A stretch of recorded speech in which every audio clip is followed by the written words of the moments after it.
welcome to death row. Like we always do about this time. I'm gonna fight your fucking ass! You don't got your playing touch butt with that dork in the park. There's a little snake in the grass. Hey, I'm not surprised, motherfuckers. No fucking Jesus, people. I'd like to take this chance to apologize to absolutely nobody. Hey, Pussy, are you still there? I'm back. Who the fuck is that guy? Break out the red panties. We're rich, baby. I would like to introduce...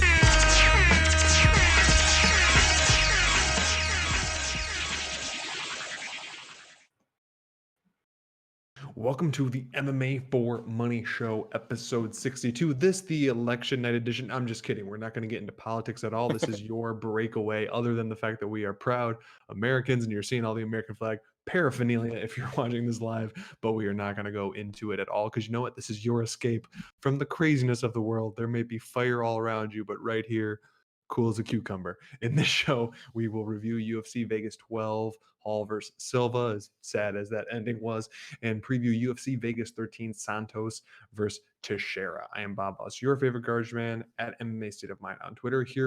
We got both Mikes here. We're here with real Mike Copenhaver at Don't Cope Just Win, and Mikey Gilman at Mikey Gills. That's Gills with a Z. Again, man, seriously, this guy, he's letting us know you cannot follow without the Z. If it's an S, that guy, he doesn't want that attention. The pictures are getting awkward, and I've been heard that he's on a registry somewhere, so you don't want to send him stuff anywhere. It's getting X-rated. Getting X-rated over there. Okay, so follow the show on Twitter at TheMMAforMoney Show. That's where you get info from the show, different ways to watch. We post out there's tons of good stuff.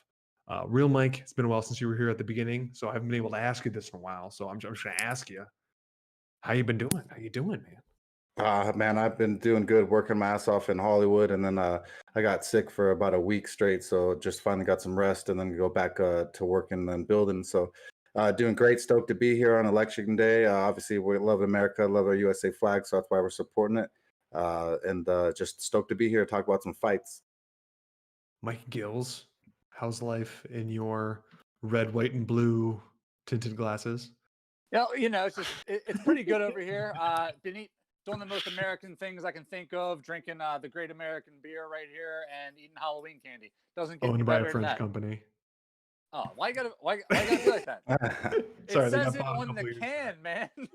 Man, I told him earlier that he ruined it. I had 805. See, look, I was drinking a real beer with an American koozie. 805 Brewery, located here in Ventura County, California, USA, baby. That could be that could be anything under that koozie. We don't know. Don't make me strip, bro. I don't want to strip like you. Well, the MMA for Money Show is here live. If you're watching us live right now, you're watching us live on Twitch, Periscope, or YouTube, or you're just catching that little snippet right here on your Twitter feed. Click on it, share it, all that was wonderful things. You can also find the show on Apple Podcasts, Spotify, Google Podcasts, Pocket Casts, your RSS feed. If you're watching us live on YouTube, we have the full-length shows on there. Tidbits are starting to come back up of just little snippets of the show, talking about how well DraftKings did, or how well our bets did, or what the bets actually are, or just reminiscing on when Anderson Silva was Anderson Silva. All that good stuff is up there from last week, and we'll have more coming from this week. Well, we're going to jump right into UFC Vegas 12. I am going to go over the results of said event, and then we will go back through on go over the bets, as well as going over how DraftKings did. But first, before that, all of that goes, we're going to go over the results. I mean, obviously, most of you probably watched it. For those of you who didn't or missed things that don't really matter, we're going to go through it quick. Okay, so Miles Johns got a TKO KO with an uppercut in the third round over Kevin Feliz Navidad. Dustin, every single time I say Dustin Jacoby got a KO TKO round one, leg kicks and punches. Jason Witt got the arm triangle. I was way off on that one. I thought Cole Williams had a chance. Was wrong. Sean Strickland came back after a hellaciously long time away class where he got a unanimous decision over Jack Marshman. Adrian Yanez got that head kick KO. Big props to if the DraftKings pricing actually went to Mikey Gills, who had them in that lineup. Alexander Hernandez, who I said I really thinking about him in the distance. I'm gonna stay away from props. So mad about that one. Go in the distance. Oh, it's gonna be so easy, and he gets it in the first round when it was like plus 175. These are the times you kick yourself. Either way, Bobby Green was going to be our king of quarantine, but you know what? He lost decision to Thiago Moises, which I never thought I would say that phrase. Kevin Holland got a TKO KO, although depending how it's categorized at your sports book, someone by submission, because as he slammed Charlie, the last minute replacement, there was a neck injury via slam where he had a verbal submission. So it kind of depends on how your sports book or the official went with that. Greg Hardy got a KO TKO with a power jab to ground and pound over Morris Green. Bryce Mitchell, our lone bet after the fallout of the actual fight from Kevin Holland, our only bet on the night, cashed for 1 as Bryce Mitchell got that unanimous decision victory over Andre Fili, and the sadness happened in the main event. We're looking somewhat good early.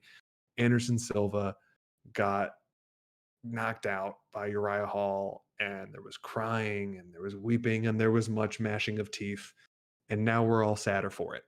But so to try to jump back from some of that sadness to some happiness, I want to go with Real Mike and quick talk about that slam TKO submission we were going to do, because Holland was going to be his bet, but then that fight switched.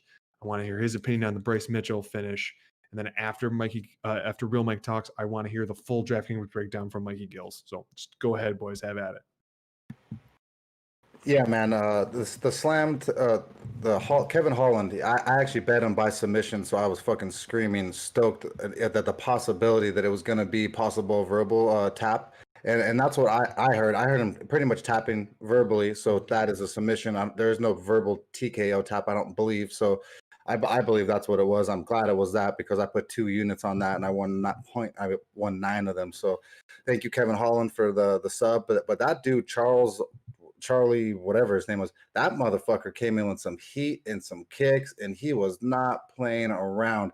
And as he came in, I was so glad I picked the submission prop, because I was like, oh yeah, he don't want no part of that. Kevin Holland's gonna pick him up, slam him, take him down. Especially being a brown belt in Brazilian Jiu-Jitsu, his Jiu-Jitsu game is underrated. And I think that Kevin Holland, especially versus someone on such short notice, was going to be a quick lock. And that's why he was so highly favored. The only way to possibly make money on Kevin Holland was to bet submission. It was the only way, and I was stoked that hit. Bryce Mitchell, thanks to Bob, your favorite garbage man here, always picking just you prime picks. He won that match for us. I was stoked because, like I said, for the show, we're 3 in a row now, and just want to keep that train going, and let Mikey get into it. Yeah, just get right into this DraftKings recap. So we hit for 4 of 6 on this one, 467.5 points, which we set our benchmark at somewhere around 400 is kind of like all right, cool. We can deal with that. 450 for me is kind of my own personal one, so we hit that. I'm great. We're going to start off with our highest price guy, or our highest scorer rather, was Bryce Mitchell, like you guys were talking about. $8,500, got 115 points. Got super touchy with Andre Fili's confidence in his grappling game. Took him down 7 times. Advanced position all day on him and got the win. Next up, Kevin Holland, $8,200, 108.5 points. Proved to be free money, easily beaten an overmatch late replacement. Next up, Jason Witt, $8,300, 96 points. Fight was pretty much how I predicted. His opponent, Cole Williams, brought an extremely fraudulent record into the cage, and the can crushing just didn't pay off. Witt was able to do as he pleased. He took him out in the second round. Speaking of can crushing, Kevin Natividad is another guy whose record I did not trust, and he was knocked into the underverse by Miles Johns in the third round. Johns cashed for 79 points on an $8,400 price tag. And if you're wondering whether I care or not that Johns held on to Natividad's glove to land a kill shot, I do not. Didn't care when Tim Kennedy did it. Didn't care when Yoel Romero stole time on the stool. It doesn't matter. I don't care about any of that stuff. It's MMA. Anyway, Bobby Green. Got to get to this one because this one killed me. He lost the fight, but he still put up some decent points, 60.5 in a loss to Thiago Moises. Green just had no answer for the pressure that Moises was putting on him, which is understandable because I didn't see it coming either. How could he possibly be prepared? But Green, he just wasn't himself. He reverted back to that old Bobby Green from a few years ago that would just stand there and get punched just to show you how tough he is. I thought he was past that, and going forward, I'm going to take that into all my betting considerations. Last up was our only underdog on the night. I thought Maurice Green could have some success dragging this fight out, maybe getting a late stoppage or a decision. Instead, he was beaten in the second round, only cashed for 8.5 points. Oh well, 467.5 points. I'll still take that. You're still going to make money with that lineup. And as always, still looking to do better every single week. 4-6 is all right. I want 6-6. Let's go. Hey, still good percentage, bro. Great job. Oh, And absolutely. you know, and having the balls to pick Green is huge. I was one of the ones that just didn't like it specifically when we talked, but it's still, you got to pick these underdogs, otherwise you ain't gonna hit. Well, last week's card in particular, where there was finding an underdog that you like was really tough. So I was trying to just play what I thought could be the smartest options, and I think only one underdog on the whole card cashed, which was Moises, and no one saw that coming. So. Well, and similarly, we talked about before and previously on this show is the fact that you, and obviously we've lucked out, and you've been as good as you are, obviously, to be consistently hitting over 400 as someone who, as I said, so briefly played DraftKings. If you're consistently hitting over 400, you're making money on DraftKings. You're not losing money on DraftKings if you're consistently hitting over 400, especially over 450. And like we've talked about, our average being above that. So yeah. And in Major League Baseball, if you're hitting 400, you're the man. So Mikey, the man, Gills, follow him on Twitter. You can just call me Weekly Ted Williams. I'll take that. That's fair. That's fair. Now, either of you guys, I guess since we started with Real Mike last time, we'll start with Mikey Gills. Any overall overarching feelings of how the Anderson Silva Uriah Hall fight went? How'd you feel about Anderson Silva? How'd you feel about the ending of it? And I guess where do you see Anderson Silva going next? So just like if you could hit like those two, would be awesome. I mean, right away, for Christ's sakes, the last fight of his career. Don't feed him Uriah Hall. Give him Kevin Natividad. Give him Kevin Crew. I shouldn't say that one, but give him somebody that's not going to kill him. What are you guys doing? But no, I mean, where he goes from here, he'll go box Roy Jones or something. No, I'm down with that. What do you guys? Well, Mike, what are you thinking, Anderson Silva? Yeah, it was sad, man, to watch Anderson, wake up from being knocked out. And before that, he was doing decent, but the fight was kind of lackluster. I just don't see why we're doing this to such great veterans of the sport. I think that they could have a much better relationship with upcoming fighters and be paid as coaches or mentors, at the Performance Institute, or possibly like roam the country and help their top talent get better. I think that they're giving them a salary and giving them, something they could give them an actual career at the end of their career is something that we should do with them, as opposed to just throwing them out like some gladiators in a Coliseum, because it's really not fair. The muscle twitch fibers between Uriah Hall and Anderson Silva. Anderson Silva's not in his prime anymore. The way that he used to respond, he doesn't respond anymore. I'll never say that Uriah Hall knocked out the real Anderson Spider Silva. He left a while ago, but it is what it is. He has it on his record, but don't get this twisted. Uriah Hall is losing shortly here at 185. I'll be betting against them. We'll be on. Absolutely. You're going to probably get a good price on that. And then in terms of Silva, you just think at some point when you get this many UFC fights in, that there is a light at the end of the tunnel in some type of retirement, whatever. I mean, who knows? But like, I agree with Mikey Gills. I just think in no time at all, he's going to be boxing Roy Jones, regardless of how the fight with Mike Tyson goes. So that's Anderson Silva's end of his career for the UFC, and it's not all that happy.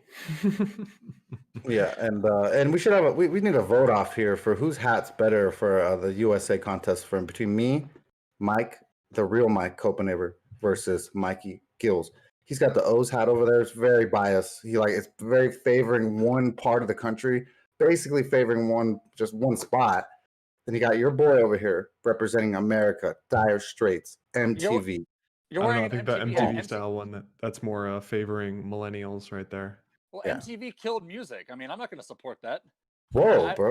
Don't ever disrespect MTV. Made music, dude. Look, the only thing I'm going to give you credit for with the MTV hat is we got The Real World. Thank you for giving us Puck. Outside of that, nothing else. Oh my gosh, that's so disrespectful. The Real World is a great show. I'll give you that too. Absolutely. Well, we're going to jump into the upcoming event, this weekend's event, and again, disclaimer on this one. Oh, if I didn't already say it, we went 1-0 on bets since the Kevin Holland fight originally fell through. So that's +1 unit on Bryce Mitchell. You're welcome for the free money. But we're going into UFC Vegas 13. That's similar to last card. We're back in Vegas. We're not in our bubble in Abu Dhabi. So fingers crossed all of these fights go through, and fingers crossed the ones we bet on go through, and fingers crossed we don't have Mikey Gills scrambling on fight day to fix our DraftKings lineup when 3 or 4 people fall out, because nobody wants that. We're going to jump right into, is according to Tapology, the order of how things are going to go. You have Max Griffin currently at the -145 versus Ramiz Brahima +125. Mikey Gills, talk to me about Griffin versus Ramiz. All right, let's get into it. We're going to start off with Max Griffin, 15-8, 7 knockouts, 2 submissions, going off for $8,600 on DraftKings. He's lost 4 out of his last 5. He's 3-7 overall since entering the UFC. He's lost his last 2 in a row, most recently in March of this year to Cowboy Oliveira. He's a bit of a slow starter, but has good, crisp boxing. Doesn't really mix up his striking too much. Pretty basic approach, but he likes to press his opponents up against the cage, then get it to the ground as well. But he's going to want to avoid that in this fight. His best path to victory is going to be able to keep it standing. Maybe use that clinch game defensively, try to tire his opponent out. Going off against Ramiz Brahima, 8-2, 8 submissions, $7,700 on DraftKings. Fortis MMA guy, LFA vet, won 2 out of his last 3, making his UFC debut. He's had some time off. He hasn't fought since March of 2019 in a fight that was over in less than a minute. But I don't tend to worry about layoffs as much when it comes to specialists. They know what their strength and their game plan is. And at worst, you hope they've used that time to develop a new skill. Shout out to Brian Ortega.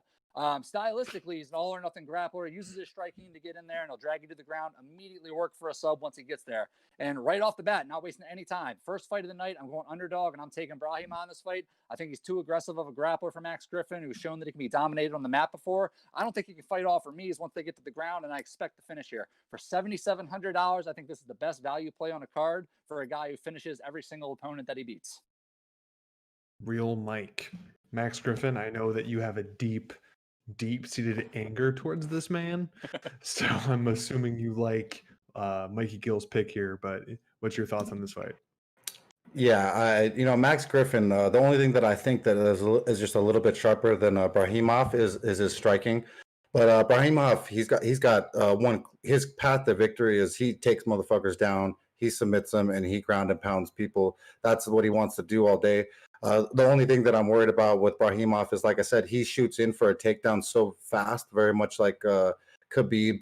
Not saying he's Khabib, but very much he just wants to get in there and not mix up as much. So I think that Brahimov will win this fight. I think he's also bigger, longer, and stronger than Max Griffin. I think on a debut, though, it's definitely not the easiest out. I think that he needs to watch out for Max Griffin's power, because that's the only way that I believe Max Griffin can win this fight. But I'm all for Brahimov to win this fight as an underdog. This one I have issue with mainly because I cannot trust Max Griffin to perform, just period. As a debuting fight for Brahima, this is a guy who's had a lot of experience, and typically I try to stay away from UFC debutants and give them a couple fights in the UFC just to see how they shake out against that level of competition. But I like this idea as a dog, especially because I have so many misgivings about Max Griffin on the whole. If he could actually pull the trigger, because he seems to not pull the trigger when that's his only way of winning. And in the past have been impressed with him, but honestly, he's been left wanting in most of the fights I've seen for him. So if you feel a certain type of way about both these guys on the dog, this would be one of those spots that I would favor that way if I didn't try to stay away from guys making their debut. So moving on, Darren, the I keep getting damaged Elkins is -230 versus Eduardo Grigori at +190. You have Darren Elkins here, who was nicknamed the Damage because he could take all the damage. He can keep coming and come back in the third. Well, that's finally all added up to the point that he's being held together by duct tape, a little bit of tinsel, because you get that huge discount when it's off season, when it's not during Christmas time, and like you barely keeping them together, fighting a newcomer. So Real Mike, how are you feeling about the Damage versus Grigori? I like Grigori a lot here. I think that Grigori is just a much more skilled fighter. I think that he's got just much more to offer in the long run. Darren Damage Elkins, don't get me wrong, he's a decent fighter. He's not that bad, but I mean, I just never ever seen him, being anything really in the UFC. So, but Grigori, I think that he has really good cardio. I think he could take down Elkins and just damage him on the ground. So I think the Grigori wins by TKO KO. Mikey Gills. Yeah, let's start off with Darren Elkins, 24-9, 6 knockouts, 6 subs, going off for $8,700 on DraftKings. Lost his last 4 straight. In fact, he hasn't won a fight since January of 2018. But before that losing streak, he was on a big 6-fight win streak all in the UFC. Even with that being said, he is first team, all scrappy, and he is one of those guys that will leave it in the cage every time. Super well-rounded, comfortable everywhere, has heart for days. And in this particular matchup, I feel like he's got the advantage on the ground. Eduardo Grigori, 13-1, 4 knockouts, 6 subs, going off for $7,500 on DraftKings. Lost his last fight to Ricardo Ramos back in November of 2019, but was perfect throughout his career up until that point. A usual concern of mine, I talk about it all the time. Guys who have questionable strength of schedules. You guys know I always go through people's fight records. When it comes to Grigori, over a 7-fight span across 3 years leading to his UFC debut, he beats 3 separate guys that are 0-0, and then another one who is 6-15. He then wins his UFC debut against Bedney, who has proven not to be UFC caliber, and then is submitted in the first round once he goes up against Ricardo Ramos. I mean, Darren Elkins isn't Ricardo Ramos, but he's a lot closer to Ramos than he is a 6-15 or an 0-0. And I think he's going to have a healthy advantage in this fight in all areas, and I think he beats Grigori up. And he shows them basically what I say all the time is that padded records are for geeks, and he's going to lose. Yeah. Hey, Bob, can we chime in? We got a question. Loving father of 3 is asking our thoughts on Izzy versus Jan Blachowicz, and we know my boy Bob will chime in on this right away. Well, I love me some Jan Blachowicz, and obviously Adesanya has been knocked out before. The size could be a thing, but since if Jan Blachowicz base was wrestling, and he's definitely developed quite a wrestling game, but if his base was wrestling, I'd be more inclined to pick him. But I don't know. I do see Adesanya winning that type of a fight, but the big Polish man is going to last a decision in that one. He's not getting put out. So you'll get Izzy by decision, and you won't have to worry about him getting clipped in the first couple rounds because Polish chin is strong. Yeah, I agree with Bob. As much as I love Jan Blachowicz, and I think he's a great champion, and he definitely a deadly dude. I think that the striking of Israel Adesanya is just world class. I said it before he won his last fight that he's the best striker there is in the UFC. Period. But still, it's a great question. Loving father of 3. I'll let Mikey Gills get in his opinion. Oh, nothing major. Blachowicz cost me a bunch of money on DraftKings about a month ago. I've been waiting to bet against him ever since. Let's go. Polish power, baby. Polish power. Now Izzy and his right titty. We're gonna win the second strap. He's gonna get the match in the left one, and then he's like, there we go. Yeah. He's gonna champ. Or there's his champ. He'll get the second one when he gets that second title. They go together. It's like it's linked by it. It's like it's linked.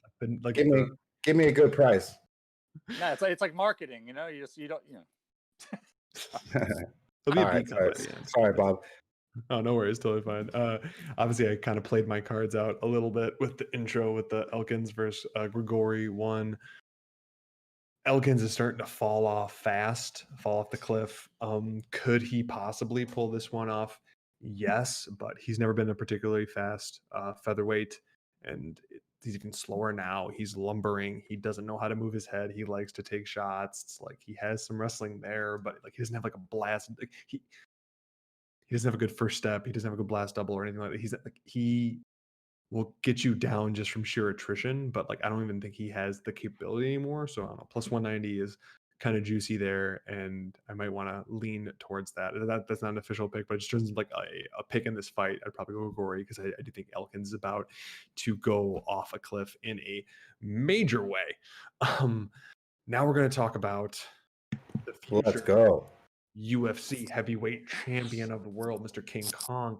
And again, not trying to like overplay, because obviously I'm unbiased. This is like obviously, well, this was the fight we were originally going to get. We were going to get Marcos Rogério de Lima at plus 275 versus Alexander Romanov minus 335. If I recall, that was a pick'em. We were going to get Romanov negative 105. Yeah, negative 105. We were going to unload on this bet. Max bet. Obviously, it was going to be. Now we got minus 335, which isn't really super doable. I will give an option for a bet on this that I'm going for, especially if the numbers hit where I think they're going to hit.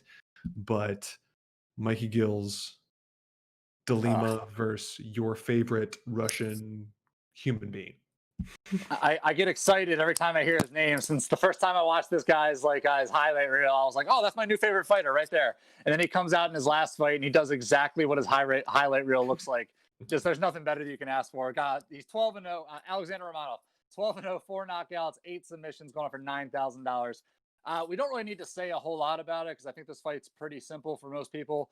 He's a more than aggressive grappler. We're talking about a guy when he gets you on the ground, it's like your 7-year-old nephew is just controlling like somebody in UFC, just button mashing, doesn't know what he's doing, but it's effective. It works. He's like fighting no one on the other controller.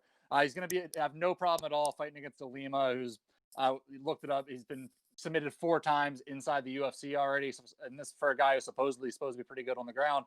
I don't know. Not tonight. Alexander Romanov, $9,000. If you missed your chance to bet on him for 8,600 last time, I apologize to you because that's as good as it's ever going to get going forward. He scored 147 points on DraftKings last time out. He might match it this time, might do even better because he is severely outmatching DeLima in basically every category. Even on the feet, he is real slick, throws heavy body kicks, good technique when he's standing. Romanov all day. What do you guys got? Yeah, I'm with you, man. Romanov's going to pick up Marcos de Lima and just absolutely slam him on his head and monkey fist him to death or submit him. Most likely submit him because de Lima loves to submit. He loves to submit so badly that he loves to go to sleep at night in his pillow when it's nice and cold and you go and lay down when no one's been in there. That's what de Lima likes to do once he faces submission artists. So Romanov is going to come in there and absolutely manhandle Donkey Kong and just monkey punch DeLima to death. And then, but like I said, I think he's really going to submit him, and I think it's going to be a lot of fun. I really wish that we got the -105 that we were getting last time because we were going to max bet that, and it was going to be easy breezy money because DeLima can't stuff a takedown at all. So go for Romanov. That price would have been like, you don't realize it till now, looking back on it, that you're just like, we were very confident in the -105, and if he would have had him there, like like you said, like we were never really going to get anything like that again. But to echo some of the guys' statements, DeLima like to get taken down by light heavyweights, and now he's going against a heavyweight that is his bread and butter of getting you down. In terms of the finish, a finish is going to happen. In terms of a TKO, it's more TKOs of attrition, especially at this higher level with Romanov. He has the skill and he'll put the hands on you, but it's not necessarily going to be like right on the button and putting you out. It's just going to be attrition, and if you're just like basically willing to give up. Well, one thing that DeLima loves to do is to give up his neck. And when he's put in those compromising positions, especially if you butter up with some shots against the fence or once you get to the ground, well, that's all Romanov does. So there is, in my opinion, if this, I don't think it's getting to the second round. It may, but it's just going to be an exhausted DeLima with a gigantic Russian King Kong on him, punching for open up spots for submissions. And then he's going to go in there and he's going to sub him. Now, my big issue with going with props normally is, well, first of all, right now, the prop I'm looking at is Romanov by submission. Okay. It's only on one book that I can see right now. It's +175 by submission, -230 inside the distance, but I really think it's going to go on the submission there. Currently, I see it at the +175 there. And I don't typically like to give you guys all of these what ifs. Basically, this is going to be a bet if it's plus money. So I will tweet out exactly when we get the odds on there. And I'm sorry, I'm just trying to figure out when I could send that. I'll send it as soon as I can for the odds. But one of the books is at +175. So if it's plus money, it's a bet. If not, then we're only going to have one bet on this card, and we'll get to it later. Quickly have another question in the chat. Thank you, loving father of 3, for going in there. I know you're asking more questions about Izzy here, but in the situation where Izzy wins versus Jan, it's like, do we think that Jones would come back down to take the light heavyweight belt from him, or Izzy comes up to fight Jones at heavyweight? Personally, in that one, I do think Jones would probably come down, especially since they've said that the Francis versus Stipe fight is going to happen, and it's not going to be happening until this coming March. So who knows when John will actually end up in there for a fight. So I could see him dropping back down, especially because it's early in his quote unquote jump to heavyweight. So if this fight actually happens, and I think they were talking January for Izzy versus Jan. So if that happens and Izzy wins, he has time to do both, where he can go back down, get his belt back, and then jump back up and ultimately make a bigger fight at heavyweight. That's my opinion. Mikey Gills, what are your thoughts on, would Jones come back down, or would Izzy go up to heavyweight then if he has the light heavyweight belt? I'm just going to go ahead and quote Izzy on this one. He said that if John Jones were to win the heavyweight title, that's when he would go up to heavyweight to face him. I think that's his only plan to do it, is to become the first ever 3-weight champ. So I don't think he would go up there if Jones weren't the champ. So I think it would most likely be Jones coming back down. Really? Yeah, and I agree. I think it'll be a 185 or the 205, right? Are you talking about coming down to 185 or 205 after wins? Well, he's talking about if Izzy goes up to 205, beats Jan, because that's the plan. Yeah, then Jones would fight at 205. 205, or would Izzy jump up to heavyweight? Izzy would stay at boxing. They'd fight if Izzy won at 205, then Jones would fight Izzy at 205, because then that wouldn't even hurt Izzy's reputation for 185. No, that's a solid point. So thanks again for the question. We will do as many of those answering as we can. So by all means, feel free to quick sending in questions. We will answer them as we are capable of doing so. And yes, we waxed as poetic as we possibly could on Romanov. We're big on him, and I'll let you know on the specific odds there. But if it's anywhere near that, if it's plus 175, for sure bet. And if it's anywhere in plus money, it's going to be a bet. So I'll keep you guys posted. So that's a tentative bet only because it's not widely released yet. Next up, we have Trevin Giles. He's minus 110 versus Bevan Lewis at the minus 110. Real Mike, Giles versus Lewis. Man, this fight's super close. Obviously, the odds indicate that as well. I really believe that Bevon Lewis is longer and has just a little bit more athletic ability in the striking. But on this fight, I wouldn't trust this for a pick or a bet even. But I think Bevon Lewis wins this fight. Yeah, for me, starting off with Trevin Giles here is 12-2, 5 knockouts, 5 subs, going for 8,000 on DraftKings. He is a man that I will never forgive for the rest of my life, even if I do end up betting on him again. He fainted before a fight against Kevin Holland. It wasn't too long ago, but it cost me an entire week on DraftKings because there was nothing I could do about it. It was like 5 minutes before he was supposed to walk out. Just all of a sudden, I have a heavy favorite that should have gotten me 100 points cashed for absolutely nothing. Thank you, Giles. You're the man. Anyway, 3-2 since entering the UFC. He's had lost 2 straight before being pushed to the limit by James Krause, who took the fight on about as much notice as it took me to say that sentence that he took the fight. But he went up a weight class. He made it, a good fight against him. So there's 2 ways to interpret that on Giles' part. One, he did beat a skilled ranked fighter who just happened to be a lower weight class. Or 2, he struggled heavily against a smaller guy on absolutely no preparation. I personally choose to think he struggled, and that's bad for him. Anyway, going up against Bevan Lewis, 7-2, 3 knockouts, 4 decisions, $8,200 on DraftKings, 1-2 since entering the UFC after winning twice on Dana White's Contender Series. There was some hype on Lewis before his UFC debut. The guys at Jackson Wink were really high on him, so much so that the UFC did not do him any favors. He had to take on Uriah Hall and Darren Stewart, and not only his first 2 UFC fights, but just his 7th and 8th career fights overall. That's a tough ass, and I don't really hold it against him for losing. He came back and beat Daquan Townsend in January, and they're giving him another tough test here. The one knock I have on Lewis is his cardio issues. If you look in several of his past fights, he has slowed down considerably in the last round, specifically against Uriah Hall and Daquan Townsend, and that's something that he's going to need to work on if he ever plans to make it, higher in this division. For me, this fight's going to go Lewis's way. He already has those early, bigger-named opponents out of his way, and he bounced back with a win to prove that he belongs. Now I think he's going to start to establish why he's here. He has that big height and reach advantage coming into this fight and the better striking. I think he puts his hands on Giles and draws him into a firefight. And for $8,200, I love him in this fight. He's going to go in our DraftKings lineup this week. Really solid mid-tier play. So let's go. Let's go. In terms of me, I actually don't have a lean either way on this one, so I would just echo either of these guys' sentiments. Like this, I don't have a. I mean, obviously it's a pick 'em, so I'm kind of in line with that. It's like if anyone has a hot take on it or a heavy lean one way, go that way, because this one I'm like, I mean, just pick probably Lewis. Just I think he has a bigger upside, and he won't faint on you apparently. There we go. So. And let me dovetail off that for 1 second, because this is the fight that's at the turn of the salaries. Like these are the 2 that are closest together.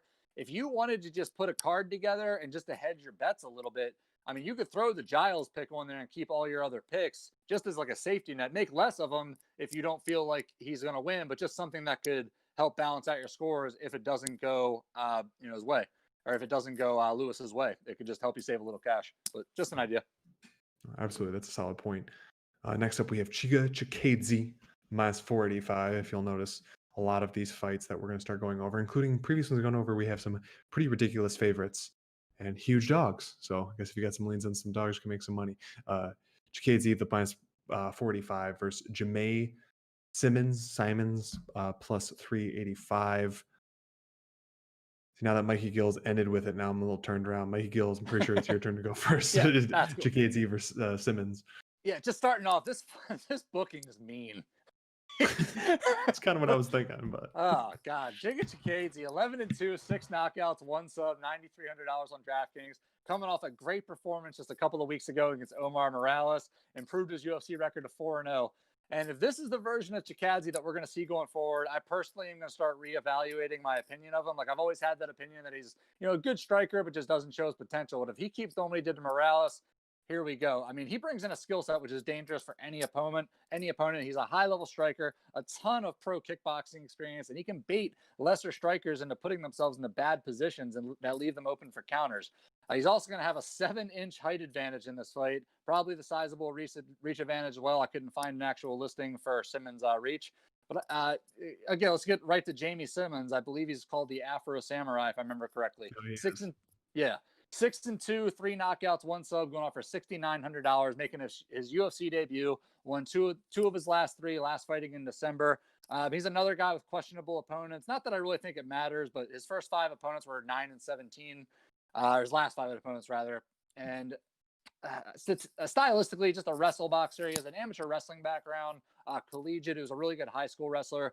When you watch him fight, though, he's kind of like just more of a brawler. Like, he'll use his wrestling when he needs to, but he's going to get in there and just try to throw leather at you. And this fight, it reads to me exactly what I said earlier. It's a fight that was added to a card probably because they had lost a bunch of other fights. Like, this fight is just, hey, Giga Chikadze, you're in shape, you're on weight, come kill this guy for us. Have fun, enjoy your paycheck. Bunch of fights for this one. Yeah.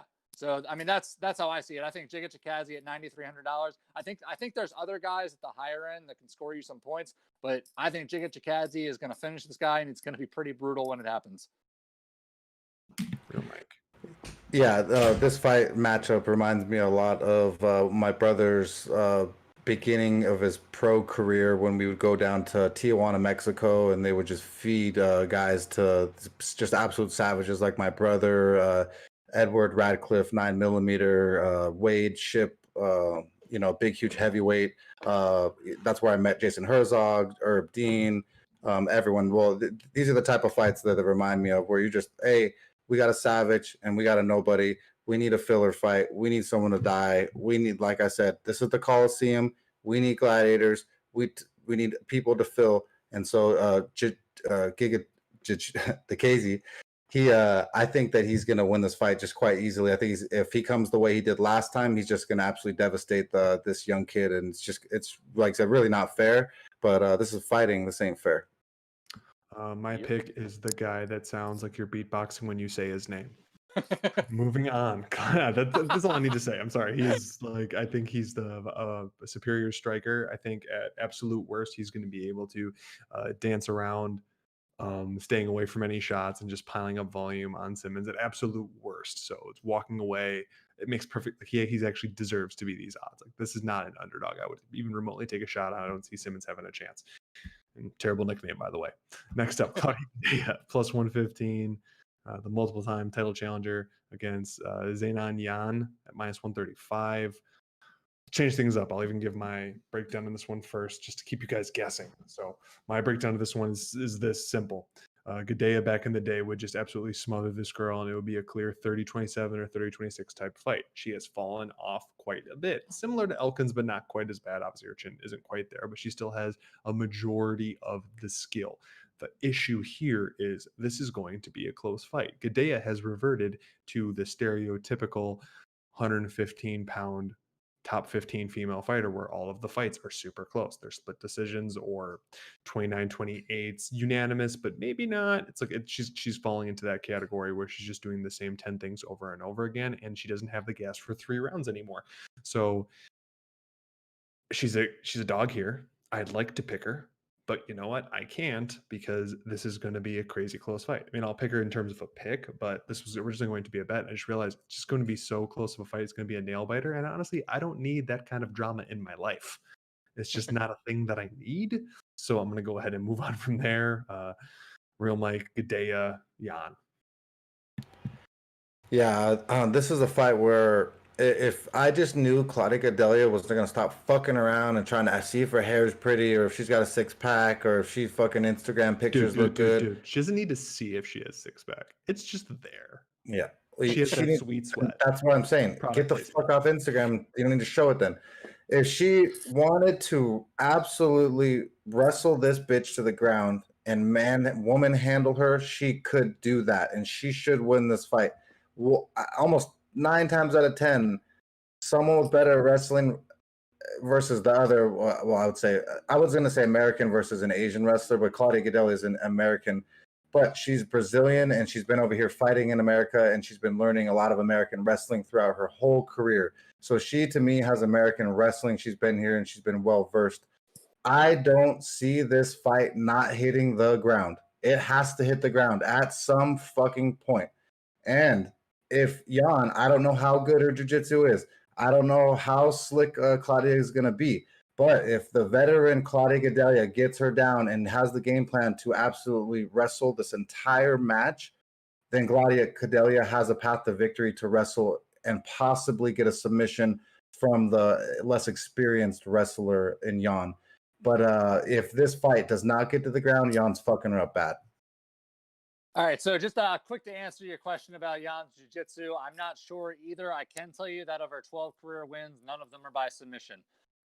This fight, to me, we haven't really talked too much about Jan's striking, which is going to be, obviously, this fight, I don't think Gadelha is going to want to hang out on the feet and throw hands with this girl. Jan's pretty nasty when you watch her fight tape. Throws real high volume, and not just volume, but like power volume. It's like if Nate Diaz either one of the Diaz brothers really just started loading up their gloves like some plaster cast or whatever, like she just throws heavy and just keeps doing it. It's crazy. And talking to Bob's point about Claudia Gadelha's cardio, that's a real issue. So when I talk about this pick, for me, you have to take into consideration the smaller cage, like we always talk about.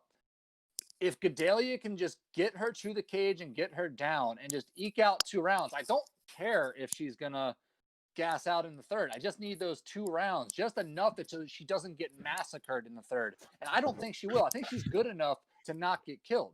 So for me, for $7,900 on DraftKings, I like Gadelha. I don't think she's going to be a huge heavy scorer, but when you're talking about your dogs, you really just kind of want the winner. Like, yeah, you'll take a finish if you can get it either way, but Gadelha is going to score you anywhere between 60 and 90 points with a decision win. And I think she's going to win this fight. I think she's competent enough to not get brained. I think she's a good enough wrestler to take her down. Even you watch Gadelha fight, I mean, she'll let girls up, but then she can get them back down again if she needs to. And I think that's going to happen here. So I'm taking Gadelha. I'm putting in our DraftKings lineup, $7,900. I don't think I'm out of my mind for saying that. So let's go.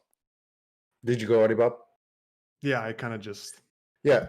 So to add on to it, after thinking about DraftKings, Jan is not going to score a lot of points if she can't get space. I guarantee that. She will not fucking score any points if she cannot gain space. And if Claudia comes in there with a game plan with a smaller cage, Jan will not have the space that's needed to let off strikes. Easily, I can see Claudia Gadelha take 2 rounds of just the ugliest humping, whatever it may be against the cage. It could be pathetic. It could be disgusting, but it could easily... For DraftKings, I see no upside for putting Jan in your lineup. Right. Next up, we have a middleweight fight for Ian Heinisch, -110 versus Brandon Allen, -110. This is a pick'em here. Mikey Gills, Heinisch versus Allen. All right, now let's start off with Brendan Allen, 15-3, 5 knockouts, 8 submissions, $8,400 on DraftKings. only 24 years old, an improving fighter. He had 3 early career losses. They were all in the regional scene, but were all to guys that would eventually go on to fight in the UFC, like aforementioned Trevin Giles, Eric Anders, Anthony Hernandez. Since then, he's won 7 straight, including 3 in the UFC against Kevin Holland, Tom Breeze, and Kyle Dawkins.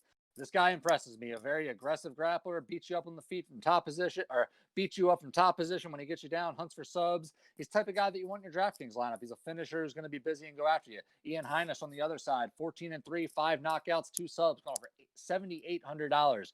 Could be a good pick. We'll get into that. But 3-2 since winning on Dana White's Contender Series.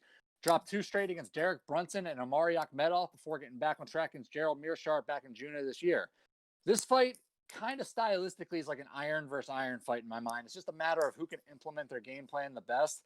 For me, that's going to be Brendan Allen. I think he just pushes the pace that Heinisch isn't prepared to match, or isn't prepared to deal with. And after that first round, I think you're going to start seeing Allen get those takedowns and start to work him over, and then you will just start to see that Heinisch spirit break. At least that's how I see this fight going. I think as it goes on, Brendan Allen just starts to run away with it, and he could get a late finish in this fight. I like him.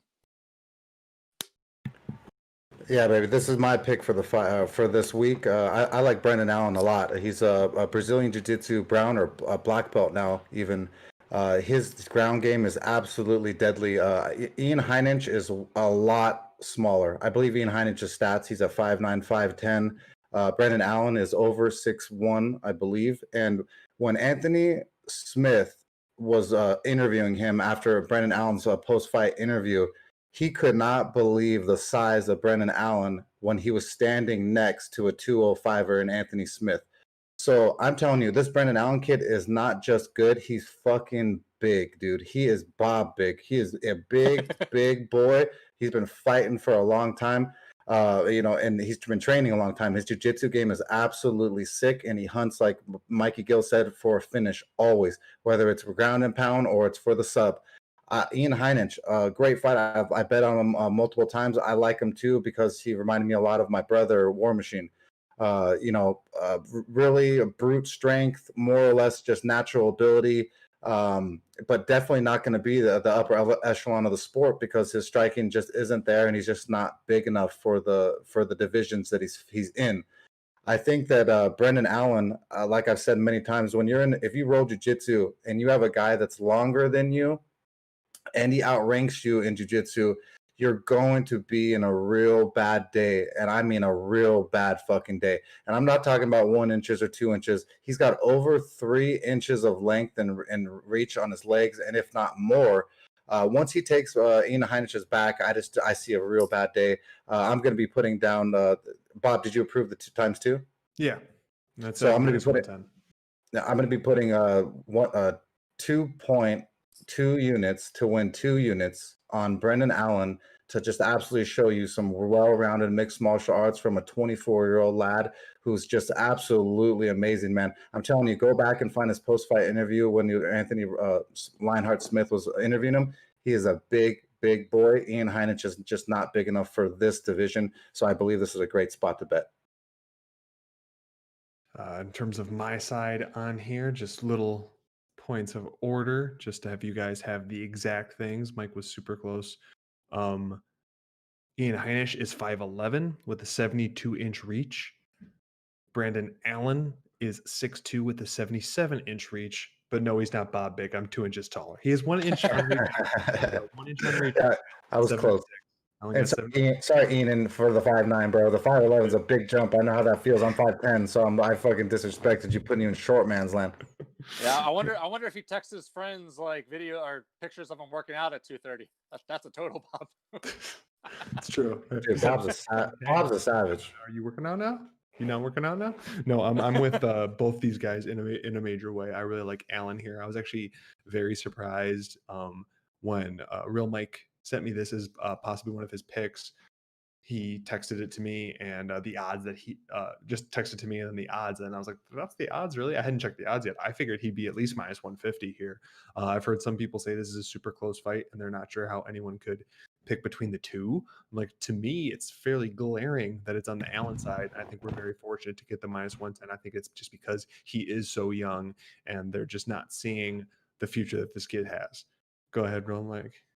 Also, to add on Brendan Allen, he trains at Rufus Sport, and has a lot of Showtime Pettis and everyone GM, but GM lost, so he didn't have him to train with.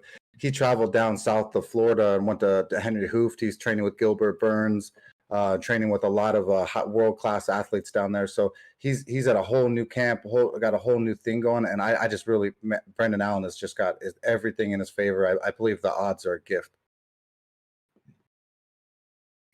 Sorry, writing stuff down again. You'll learn why eventually. And I look back, he is for sure a black belt in Brazilian Jiu-Jitsu. He just got awarded that like earlier this year. Awesome. This next up, this is why I can only assume that maybe this isn't the official bout order, even on Tapology with all the fights that have fallen out. Because I'm sorry, I don't understand how after Claudia Gadelha and then now Brandon Elbert, Ian Heinisch, we now have Royani Barcelos versus Khalid Taha, but here we are at plus 190. Yeah, that one's getting rough. Either way. Okay, so Royani Barcelos minus 350 versus Khalid Taha plus 290. Real Mike, those are some names. Yeah, on this one specifically, I don't have a great outlook on it in the sense of a bet or anything. But if I had to pick one, Ronnie Barcelos' clear path to victory is that he has a great ground game. That's pretty much his thing. So if he can get to the ground, that's why he's such a highly favored contestant. But his striking is not good. He can be clipped and he can be knocked out. So it's definitely someone I would never ever be betting on. So I'll pick Barcelos to win by submission. But like I said, if he gets knocked out, you remember here. Mike Gills. Start off with Royani Barcelos, 15-1, 8 knockouts, 2 submissions, going off for $9,100 on DraftKings. Only one career loss way back in 2014. Since then, he has won 8 straight, including 4 in the UFC. Most recently taken a decision win over Said Nurmagomedov. Really good submission grappling, like you were talking about. Takedowns and Brazilian Jiu-Jitsu is where he's going to win this fight. Even if he doesn't get the sub, he's going to use his position to win rounds and do some damage. He can still score some points for you. Going up against Khalid Taha. 14-2, 8 knockouts, 4 subs, going off for $7,100 on DraftKings. He's won 2 straight after dropping his UFC debut back in 2018. Both wins by stoppage. He does have 2 recent losses. One was by submission, and the other to another decent grappler, Nad Namaremi. Naramani. God, I butchered that name something awful. Anyway, for Taha to win, he's going to need to keep this fight standing for sure, like you were talking about. I'm just not convinced he can do it. I don't think Barcelos should have any trouble here. I think he's the real deal, and we're going to see that in time. I think he gets the finish. As far as the top-end guys go, at $9,100, I like him just a little bit more than Giga Chikadze in that scenario, even though Giga is going against a guy that could have looks like he has no chance at all. Giga's just not a natural finisher, whereas, I don't know, Barcelos, man, the guy's a murderer out there. So I think you could actually save $200 is what I'm trying to get at. Put Barcelos in your lineup ahead of Giga if you're just trying to save 200. If not, go ahead, put Giga in there. It's more fun with the striker. In this fight, I don't got too much more to add other than the fact that I do think Barcelos should win. I don't think he should have too much trouble. I do think these odds are a little inflated off of Barcelos' win over one of the Nurmagomedovs. I don't think he should be minus 350. Granted, now I say this, he's going to get a finish in the first round. But at least in terms of as this moment right now, I don't think it should be this wide. That doesn't necessarily mean I think Taha's going to win. I just think minus 350 is quite a bit steep for someone with his level of experience within the UFC. So pick Barcelos because, how do you not? But I think he's a bit overpriced here. Moving on to the co-main event, we have Andre Arlovsky plus 235 versus the Canadian ex-hockey, toothless, beer-drinking version of himself, Tanner Boser, at the minus 275. It's honestly, they almost kind of look alike. It's kind of throwing me as I'm looking at now that Boser's gotten all trim and is like fighting a bunch in like during the pandemic versus like his last few fights before that, where he was more space, getting a little softer around the middle. It's like now he's like popping open beer cans with his teeth and just living life, man. Just living life for the one-time UFC champion versus, I'm not gonna say the future UFC champion, but like the Canadian Great White Hope. I don't got much more than that. Mikey Gills, where are you for Arlovsky versus Boser? All right, so I'll start off with Andre Arlovsky, 29-19, 17 knockouts, 3 subs, going for $7,300 on DraftKings. If you follow me on Twitter, you know that yesterday I hosted somewhat of a watch party with I was watching Of Mice and Men, and there's a scene in there where the character Candy has to put his dog down. And that's kind of what we need here. Somebody just take the pit bull out back and shoot it already. Jesus Christ. I can't stand years ago. He just keeps coming back. I can't stand to see this guy get knocked out anymore. When I first started watching the sport, this was the dude, man. He was the scariest human being you could ever imagine. A gigantic man, quick as a cat, power in his hands like nothing you'd ever seen. Nowadays in 2020, are you kidding me? God, they're going to give him the COVID test and break his nose twice this week. I can't deal with this anymore, man. Going up against Tanner Boser, 19-6-1, 10 knockouts, 2 subs, going for 8,900.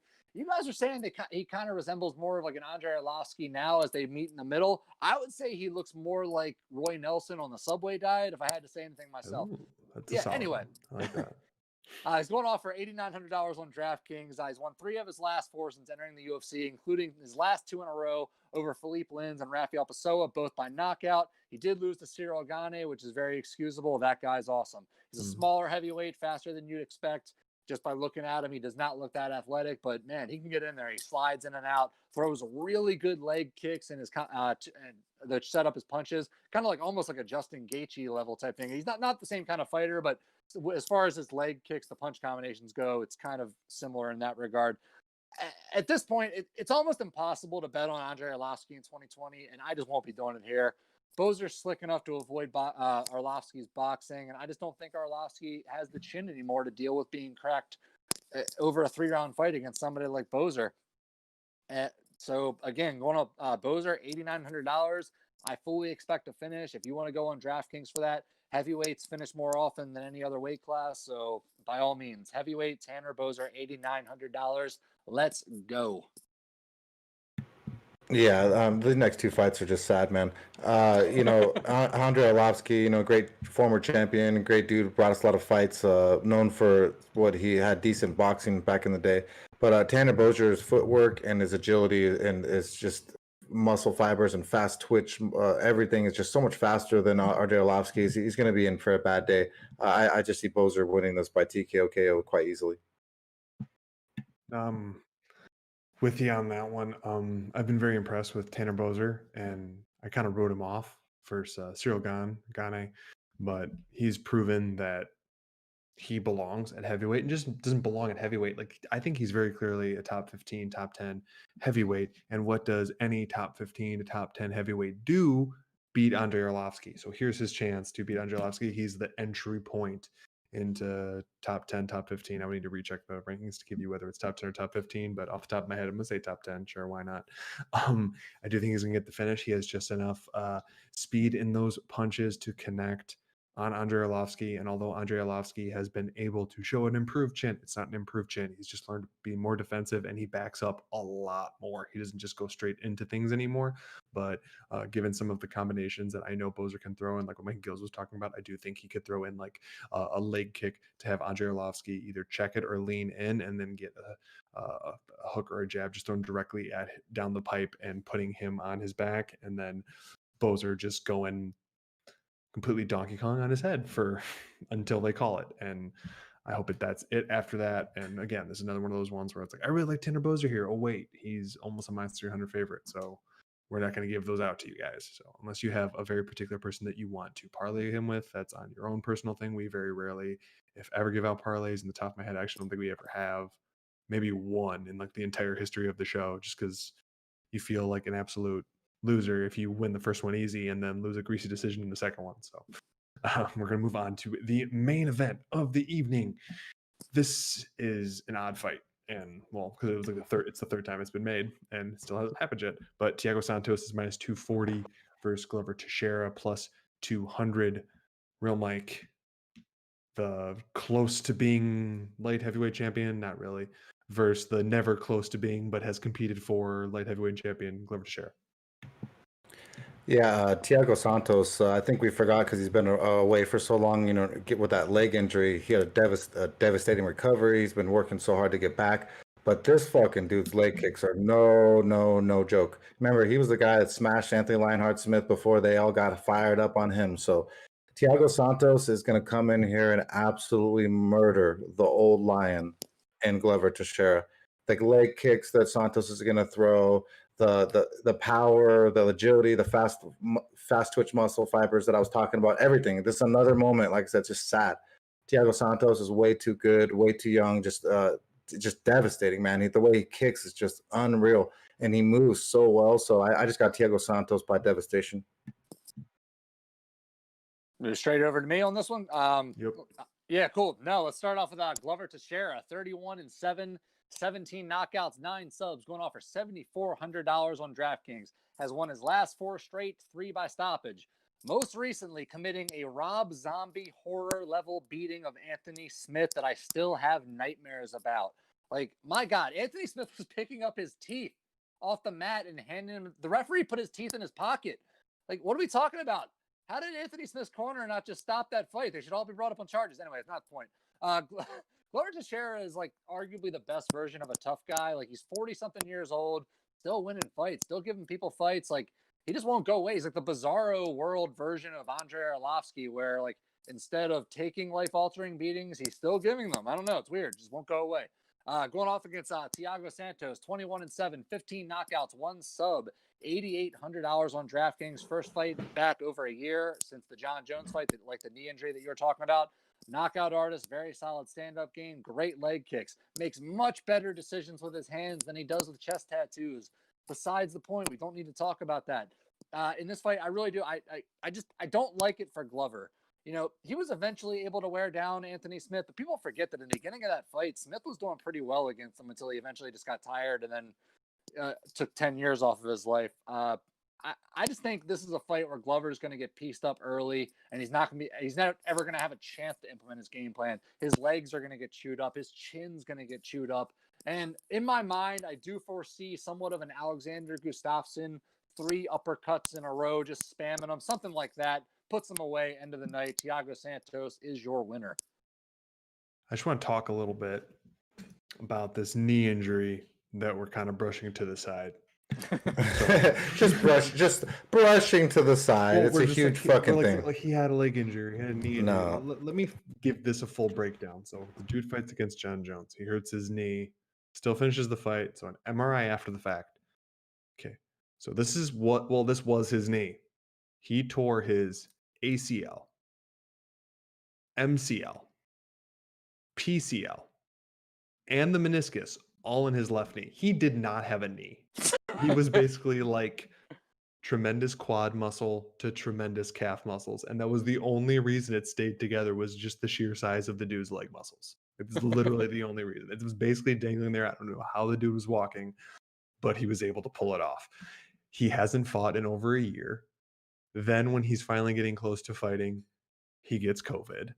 And so we're at like about a year and a half of no fighting with a horrifically damaged knee, with decent takedown defense, but really it was all a stand-up affair against John Jones, going against Glover Teixeira, who his main go-to in his last like 4 fights has getting the crap beat out of me for a round, taking you down in the second round, and beating you into submission until you give up.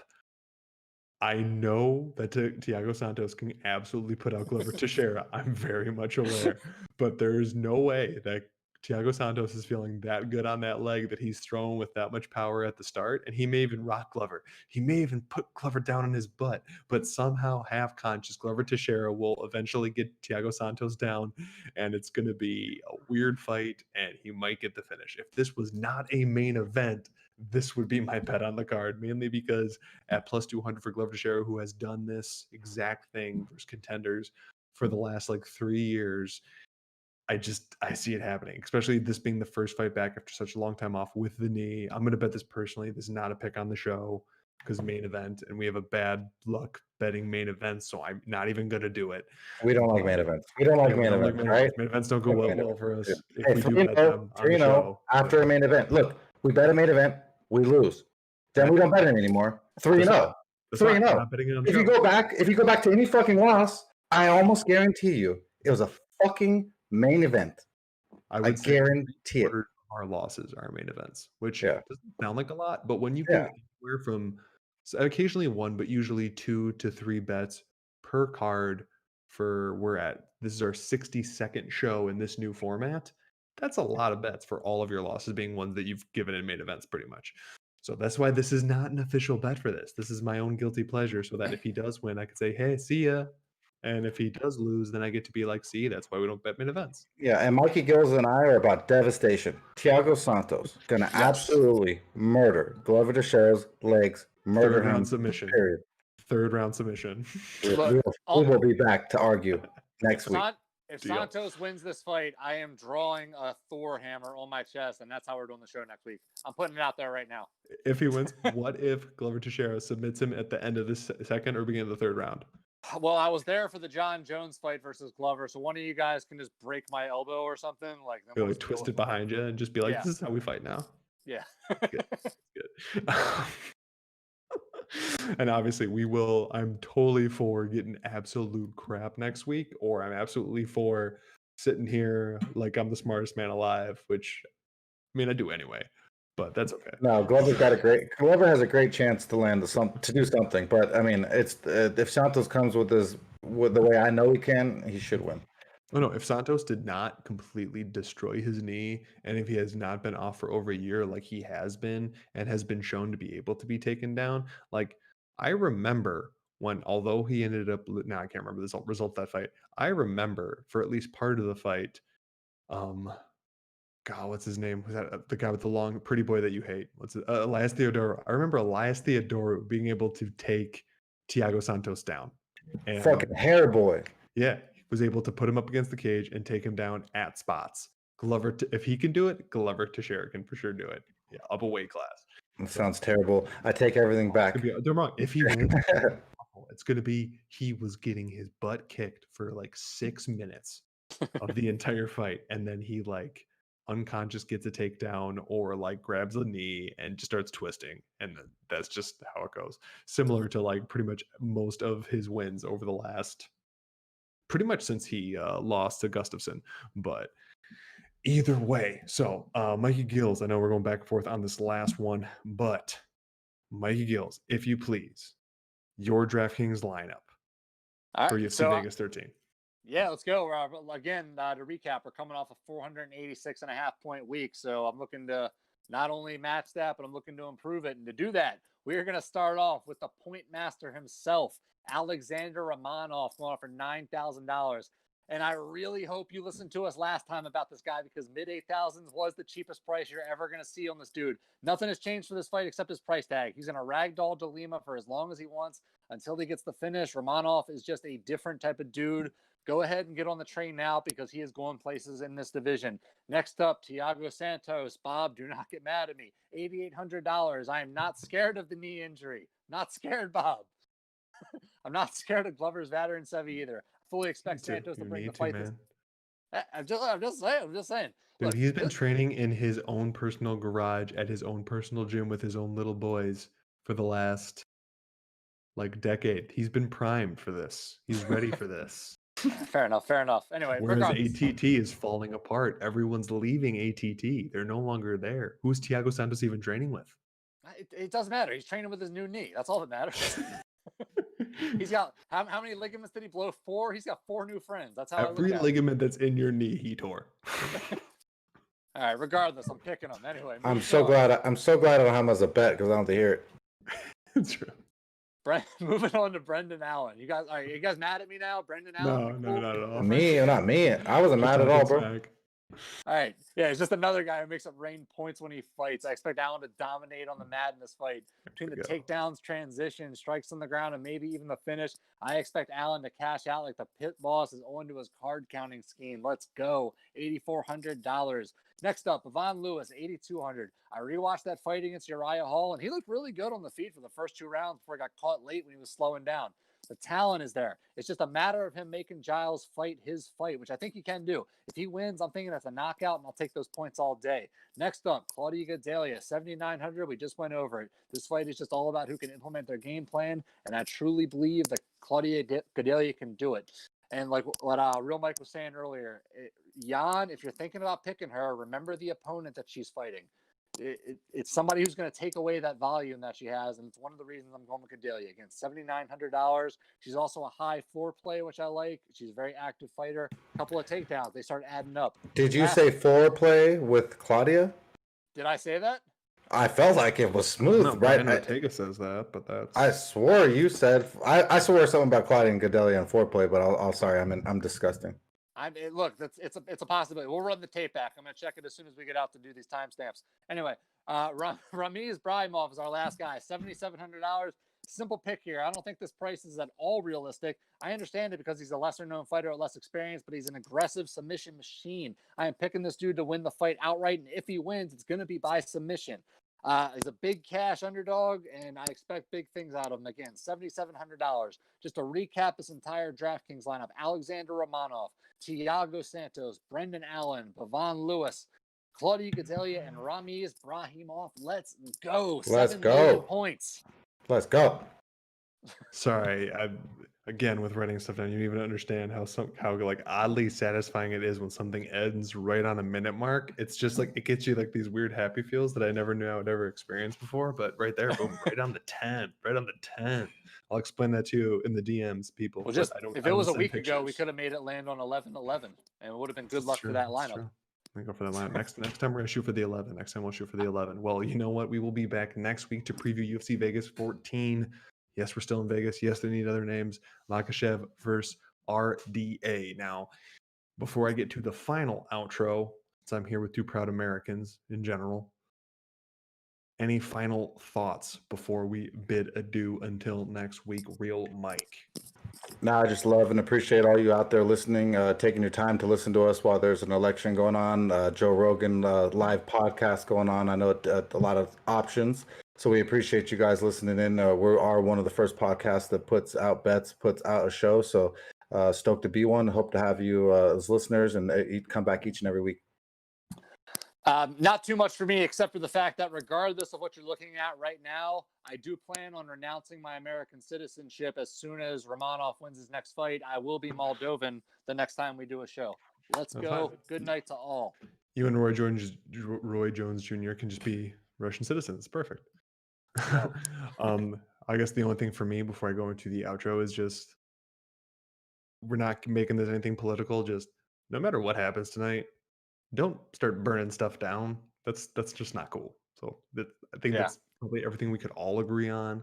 That no matter what happens tonight, don't just stay in your house.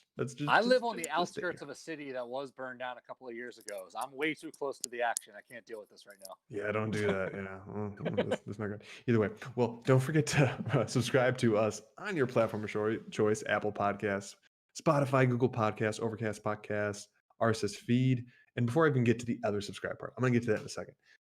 I have a bone to pick with all of you, whether you're listening or watching. I very much appreciate you listening. I very much appreciate you watching. We know the numbers. We know we have a lot of people listening. We have a lot of people watching. And we are growing pretty much week after week. It's kind of a upward trajectory consistently. I need at least a couple of you guys to write some reviews on Apple Podcasts. The reviews do amazing. That's what boosts us to the higher points on lists so other people find us. I mean, obviously you sharing it directly does that too, but the reason we want these reviews, whether even like direct messages to us or on Apple Podcasts, is to do what you guys want. Give us an honest review. We will, like we've always said, we'll change for you. We're all for changing for the fans because this is for you guys. We like doing it, but it's for you guys. If you like a segment, cool, we'll expand it. If you don't like a segment, we'll nix it. If you want more fan questions during the show, we will do that, or we'll have an entire fan episodes for the weeks that we don't have events. These are all possibilities, but we need feedback. Give us feedback. And then remember to subscribe to us on YouTube for these full-length shows or the tidbits that will be coming out. That's what the timestamps are for. That's what the writing's for. We're just trying to give to you more. We're just trying to give. All you do is take. All you do is take. Sorry, lack of sleep. Like, comment, share to spread the word. And with that, let's roll.